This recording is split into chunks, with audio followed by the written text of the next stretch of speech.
강의실 안에서도 이루어지지만 사실 강의실 밖에서도 굉장히 많이 이루어지거든요. 그래서 제가 오늘 여러분께 소개해드릴 내용은 교실 밖에서 어떻게 강의가 이루어지는지, 거기에 특별히 교회 밖 현장 실천에 관한 내용 중에서 이제 그 동기와 만족도에 관한 얘기를 여러분에게 말씀드리도록 하겠습니다. 간단한 목차는 들어가는 말과 동기가 무엇인지에 대한 이론적인 배경 간단히 설명하고요. 그 다음 교회 밖 현장 실천과 설문조사 결과, 그리고 나가는 말, 이런 형태로 진행하겠습니다. 시대적인 변화가 새롭게 현장 교육을 요청하고 있는 것을 아마 교수님도 잘 알고 계실 겁니다. 아마 학생들이 목회를 배우는 기회가 굉장히 적어지고, 또 교회가 전문성을 요청하다 보니까 학생들에게 교회 밖 현장 실천이라고 하는 외부에 기관에 나가서 배우게 되는 현장 교육이 굉장히 필요한 그런 상황이 되었습니다. 그래서 2009년부터 신대원에 현장 실습이라는 과목을 시작했고, 한 6개월 만에 현장 실천으로 이름을 바꾸면서 지금까지 5년 정도 실시해 오고 있습니다. 여기에 이제 현장 실천을 교회 밖으로 하다 보니까 굉장히 중요한 것이 무엇이라는 사실을 발견하게 됐습니다. 그건 뭐냐면, 다른 교수님들도 강의하다 보면 똑같은 걸 느끼겠지만 학생의 동기와 자발성이 그 핵심에 있다는 것들을 저희가 이제 발견하게 되었습니다. 그래서 이걸 저희는 이제 수업 디자인을 보통 교수님들이 하시지만 교회 밖 현장 실천이나 교회 안 현장 실천의 많은 내용을 학생 스스로가 디자인을 하다 보니까 그런 자발성이 훨씬 더 중요한 내용으로 떠오르게 되었습니다. 그래서 저희는 동기와 만족도 사이의 관계를 분석하는 것이 저희의 연구 목적이 되었습니다. 왜냐하면 학생들의 동기가 교육의 질을 결정하기도 하고 이후에 학생들의 만족도와도 직접적인 연관이 되기 때문에 저희가 그러한 연구를 하게 되었습니다. 이 질문은 뭐냐면, 왜 저희 기관에 오셨습니까? 라는 질문입니다. 학생들이 처음 기관에 가면 기관에서 하는 첫 번째 질문입니다. 왜 저희 기관에 오셨습니까? 이게 첫 번째 질문입니다. 그 질문이 굉장히 중요합니다. 왜냐하면 이게 기관 입장에서는 목적을 결정하는데, 이 질문을 학생이 어떻게 대답하느냐에 따라서 본인의 30시간이 결정되는 거예요, 실제로. 뭘 의미하냐면, 학생은 거기에 대해서 동기를 얘기하는데, 어떤 학생은 이렇게 얘기합니다. 집이 가까워서요. 기간이 짧아서요. 이렇게 얘기하는 순간 그 수업의 질은 바닥을 칩니다. 왜냐하면 이제 학생보다 기관이 더 현장 교육을 잘 알고 있습니다. 왜냐하면 5년 정도 왔기 때문에 장신대, 신대원 학생들을 이미 파악했습니다. 그러니까 대상 이해가 먼저 끝났기 때문에 이렇게 오는 학생들은 우리도 대충 끝내면 되겠다, 이렇게 이미 파악을 하고 시작합니다. 그렇기 때문에 학생의 동기가 내가 여기서 정말 배우고 싶다는 의지와 동기를 어떻게 말하느냐가 실제로 교육의 질을 결정하게 됩니다. 그래서 기관의 교육의 질을 결정하는 것이 연관성이 있고 영향을 반드시 주게 되고, 그 교육의 질은 학생의 만족도와 연결이 되게 됩니다. 그러니까 학생의 동기가 실제로는 학생의 만족도하고 직접적인 연관이 있다는 사실을 저희가 이제 설명하고자 합니다. 사실 동기를 이론적으로 말하기는 굉장히 어렵습니다. 왜냐하면 동기 자체를 학문적으로 표현하는 것이 어려운 이유는 워낙 내면적인 일이다 보니까 그렇고, 또 하나는 동기 자체를 유지해 나가는 것이 어렵습니다. 어떨 때는 동기가 갑자기 들어왔다가 갑자기 나가기도 하고, 잠깐 이게 소명이 온 것 같은데 소명이 떠난 것 같기도 하고, 이런 생각을 하다 보니까 굉장히 어렵습니다. 그런데 이런 동기에는 일반적으로 내적 동기와 외적 동기가 있는데, 내적 동기는 내적인 욕구, 내 안으로부터 시작하는 동기, 우리말로 하면 소명도 다 여기에 해당이 될 겁니다. 또 하나는 외적 동기가 있는데, 그것은 보상, 어떤 관계, 이런 것과 연관이 있습니다. 그러니까 어릴 때는 외적 동기의 영향을 많이 받게 되죠.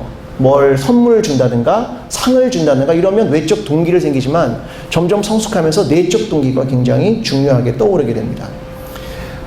동기의 종류를 학자마다 굉장히 여러 가지로 분류하지만, 타인지향적인 동기, 자기지향적인 동기, 사회적 동기, 혼합 동기, 이렇게 구분을 나누기도 합니다.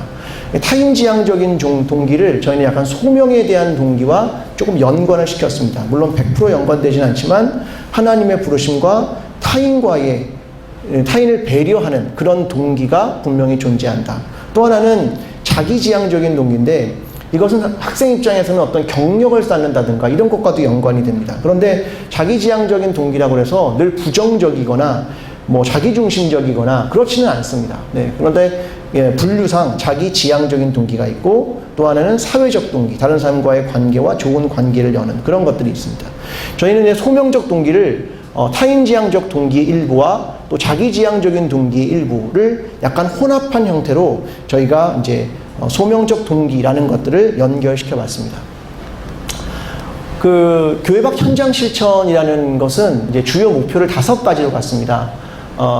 목회자로서의 자기 발견과 관계의 성숙과 목회에 대한 훈련, 그 다음에 소명의 구체적 정립, 신학과 현장의 융합이라는 것을 기초적인 목표로 저희가 하고 있는데, 교수님도 알다시피 선교와 사회복지와 NGO로 큰 영역을 3개로 저희가 구분해서 교회박 현장 실전을 신대원 2학년 2학기에 진행하고 있습니다. 기관은 평균 110개에서 130개 정도의 기관과 저희가 네트워킹해서 학생들을 보내고 있는데, 그 진행 과정은 이렇습니다. 학생 오리엔테이션을 통해서 이것이 무엇인지를 먼저 설명하고 기관을 설명합니다. 그 다음에 선택사항이지만 사전 인터뷰를 실시합니다. 그래서 어느 기관에 가고 싶은지, 왜 가고 싶은지 이런 것들을 저와 인터뷰하는 내용들이 거기에 있습니다. 이것이 끝나면 기관에게 연결해서 이 학생을 그 기관에 보내서 현장 교육을 하게 되고 이후에 전체 피드백하는 전체의 과정을 이렇게 진행하고 있습니다. 이제 교회박 현장 실천에서 그런데 가장 중요한 것은 현장 교육은 현장에서 이루어지지만 가장 중요한 것은 기관 선택 과정이라는 걸 알았습니다. 그래서 기관의 책자와 선배들의 보고서를 통해서 학생은 기본적인 내용을 합니다. 아까 휴덕 교수님도 선배들 걸 연다고 그랬는데 저희도 마찬가지입니다. 전에 했던 350명 이상의 선배들의 보고서를 전부 다 오픈합니다. 물론 이름을 제외하고는 전부 다 오픈하는 이유는 이 기관에서 무엇을 해야 하는지 또 나는 무엇을 배워야 하는지 이런 것들을 구체적으로 알기 위해서 전부 다 오픈을 하기 때문에 그 내용을 정보로 받습니다. 그런데 저희가 꼭 하는 것은 사전 인터뷰를 할 것을 굉장히 권합니다. 그래서 사전 인터뷰에서 어떤 곳을 가고 싶은지 그런 내용들을 저희가 인터뷰를 통해서 하게 됩니다.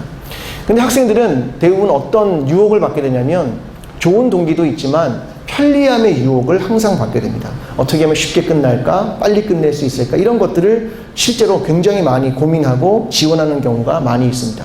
그러니까 그런 학생들은 사전 인터뷰를 원하지 않고 꼭 가고 싶은 학생들을 먼저 보내기 때문에 그렇습니다. 그러니까 사전 인터뷰를 통과해서 내가 거기 가고 싶은 이유가 분명한 학생을 기관을 먼저 선택을 해주고 나머지는 자기가 들어와서 클릭하는 형태입니다. 그러니까 사전 인터뷰를 통해서 가고 싶을 곳을 먼저 선택하는 그런 방법들을 사용하게 됩니다. 그런 동기는 기관에서의 질과 만족도에 영향을 주게 되는 그런 내용들이 여기에 포함되어 있습니다. 그러니까 이런 게 패턴이 지금 몇 년째 오다 보니까 어떤 현상이 벌어졌냐면 선배들이 보고서를 잘 쓴 기관들은 학생들이 집중되고 보고서가 형편없는 기관들은 학생들이 지원하지 않는 현상이 뚜렷하게 나타납니다.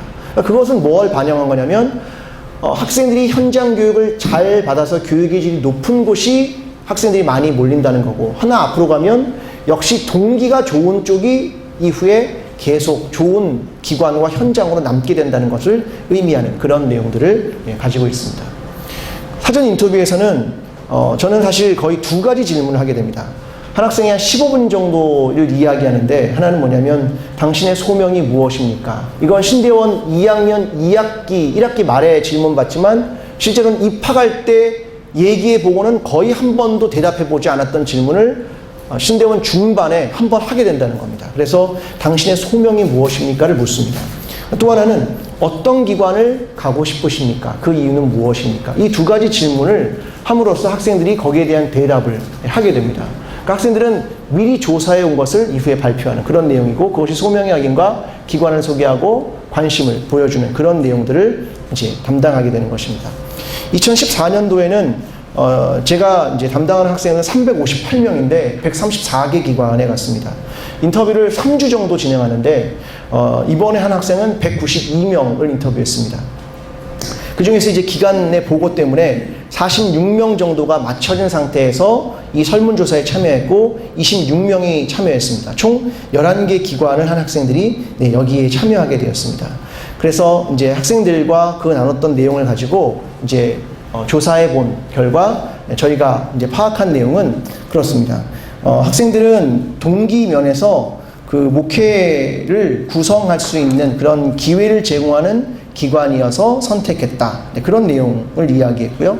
그리고 또 하나는 목회에 도전이 될 만한 기관인지를 고려해서 선택했다. 그런 내용들을 계속 이야기했습니다. 그 말은 뭐냐면 학생들의 소명 찾기를 위한 좋은 현장 교육이 이루어졌다는 것들을 의미하는 겁니다.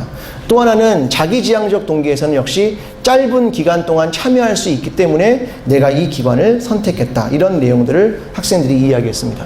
그러면 이런 것들을 위해서 사전 인터뷰가 얼마나 유용했는가에 대한 질문을 저희가 했습니다. 사실 사전 인터뷰 이전에 전체 오리엔테이션도 있지만 그것은 전체가 하는 것이고 이후에 개인적인 내용은 사전 인터뷰를 통해서 나타납니다. 여기 보면 0.921%라고 하는 그러니까 내적 일치도가 굉장히 높게 났는데 이건 뭐냐면 사전 인터뷰가 자기가 기관에 가서 현장 교육을 하는데 대단히 유용하게 사용되었다라는 것들을 보여주는 것입니다.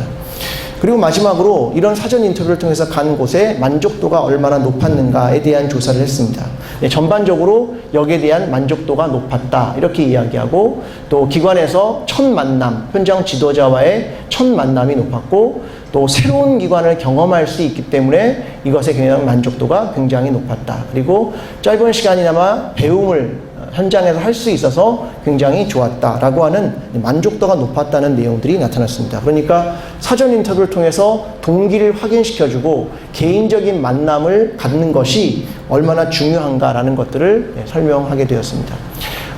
소명에 따른 동기를 잘 찾고 또 사전 인터뷰를 통해서 동기를 확인해주고 또 그것이 이후에 현장 교육에서 굉장히 높은 만족도를 끌어내게 되었다라는 내용을 전체적으로 정리할 수 있습니다.